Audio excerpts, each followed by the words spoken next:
नमस्कार, मैं हूं समर्थ श्रीवास्तव और आप जुड़ चुके हैं यूपी तक के मॉर्निंग के सबसे पहले सेगमेंट के साथ, यूपी तक सुर्खियों के साथ, जहां हम आपका सरोकार कराएंगे उन खबरों से जो हो सकती हैं आपके लिए ज़रूरी। मेरे सामने इस वक्त कई अखबार खुले हुए हैं, उन अखबारों की जो खबरें हैं उनसे आपका सरोकार कराने की शुरुआत करते हैं। इस वक्त सबसे ज़्यादा चर्चा यहाँ पर यूपी में किसी चीज़ की है तो वो अवैध धर्मांतरण की है। फिर चाहे वो बात प्रयागराज की हो जहाँ आतंकी नेक्सस की बात हो गई, अब चाहे बलरामपुर का वो मामला हो जिसमें कि छांगुर बाबा की गिरफ्तारी की बात पूरी सामने आई है। अब पढ़ते दर पढ़ते इसमें खुल रही है। धर्मांतरण को लेकर पैसा भी दिया जा रहा था, छांगुर बाबा का क्या रोल था, एजेंसीज ये भी तलाश कर रही हैं। आप अगर देखेंगे अखबार में तो यहाँ छापा गया है कि खंगाले जाएंगे विदेशी खाते, ईडी और एनआईए कसेगा शिकंजा, अवैध धर्मांतरण के आरोपित छांगुर बाबा की गिरफ्तारी का मामला है ये। यानी कि जो अब केवल ये बात यूपी पुलिस तक नहीं रह गई है, ये मामला इतना बड़ा हो गया है कि इसमें एनआईए भी दखल देगी, यानी कि सेंट्रल एजेंसी है, और ईडी, दोनों ही सेंट्रल एजेंसीज जो है वो अब इस मामले में दखल देने वाली है। क्या इस मामले को लेकर अपडेट्स हैं?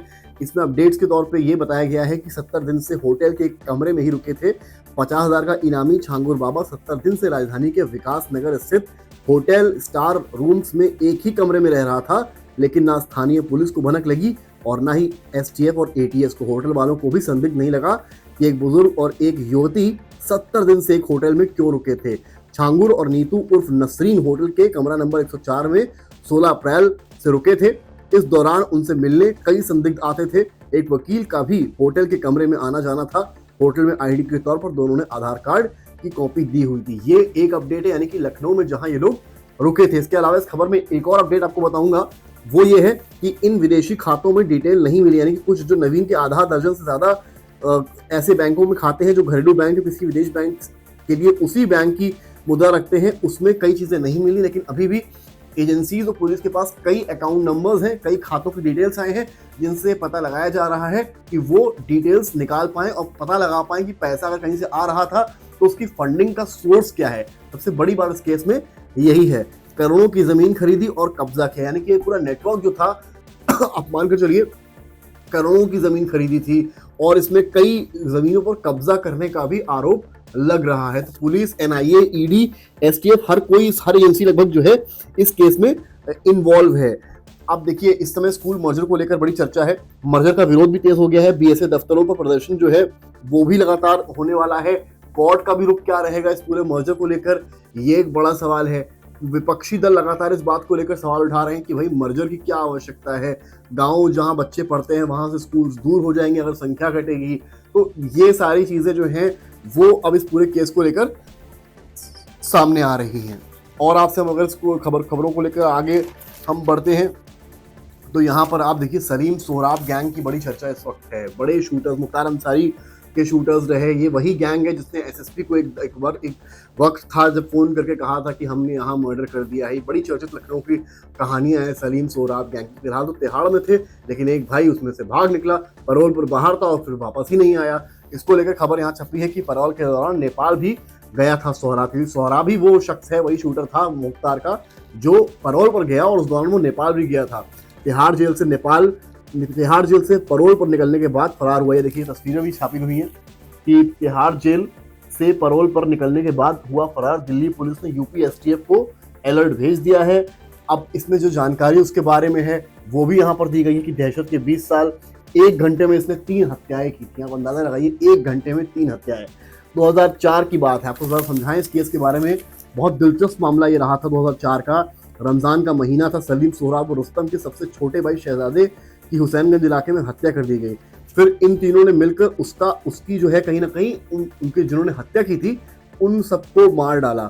सबसे बड़ी बात यह थी कि तीनों ने वारदात से पहले तत्कालीन एसएसपी जो उस वक्त के थे आशुतोष पांडे को कॉल कर कहा था रोक सको तो रोक लो। और इस बात के बाद जो है इनका फिर इस तरह का खौफ पूरे इलाके में, पूरे लखनऊ में बढ़ता। पर लखनऊ के इनका नाम पूरे उत्तर प्रदेश में रहा कि भाई बड़े खूंखार शूटर्स हैं। लेकिन फिर वक्त बदला और इन सबकी ही गिरफ्तारी हो गई। तिहाड़ में थे, पैरोल पर निकले तो एक भाई गायब। अब ये भी है कि कहाँ गया है, कौन है। तो ये सारी चीज़ें जो हैं यहाँ पर निकल कर आ रही हैं। अयोध्या से जुड़ी भी एक खबर आप देख लेते हैं। यहाँ पर जो भव्य राम मंदिर है उसको लेकर यहाँ खबर छपी है। आप यहाँ देखिए कि उभरा राम मंदिर का भव्य स्वरूप निर्माण में तेजी, अक्टूबर तक पूरा हो जाएगा परकोटा। यानी कि अपडेट एक ये है कि जो परकोटे का काम है वो आप जो है अक्टूबर तक पूरा होता देखेंगे।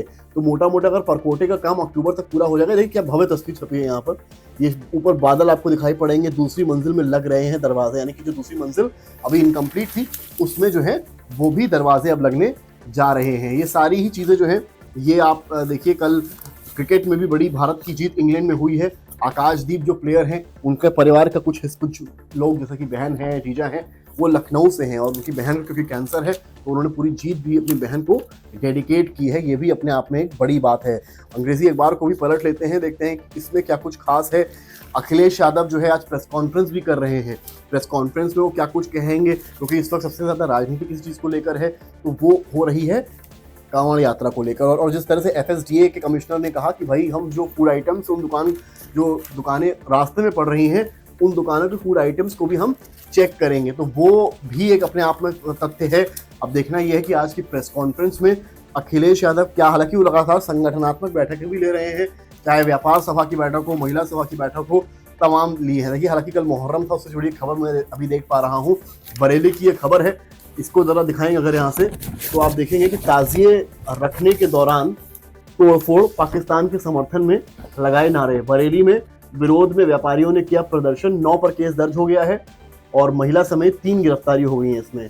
लखीमपुर में HT लाइन से छूने के बाद 23 फीट के ताजिए में लगी आग।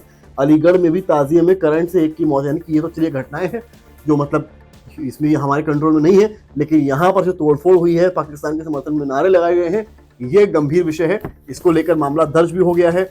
महिला समेत 3 लोगों की बरेली में गिरफ्तारी भी हो चुकी है। तो ये जो खबरें हैं प्राथमिक तौर पर यूपी में इस वक्त चल रही है।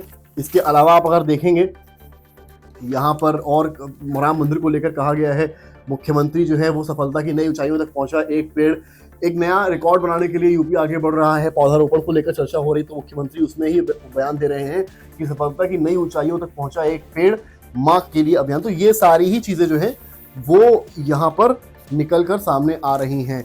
जल्दी से हम और कुछ पन्ने पलट लेते हैं अखबारों के और देख लेते हैं और क्या कुछ खास अखबारों में छपा है, क्या दिया है। बड़ी चर्चा इस समय कांवड़ की है, क्योंकि कांवड़ को लेकर बहुत ज़्यादा राजनीति है, क्या होगा कैसे होगा। 11 जुलाई से कांवड़ शुरू होनी है। तो कुल मिलाकर यही सारी खबरें जो हैं वो कुल मिलाकर आज यहाँ मुहर्रम के जुलूस में कई जगह हिंसा बवाल की खबरें छपी हैं। यूपी में भी कई जगह इस तरह के केस सामने हैं। हालांकि जो मध्य प्रदेश का जो उज्जैन का मामला है, इसका वीडियो सोशल मीडिया पर वायरल हो रहा है। सबसे अधिक जो है डराने वाली तस्वीर वहां से ही आ रही है।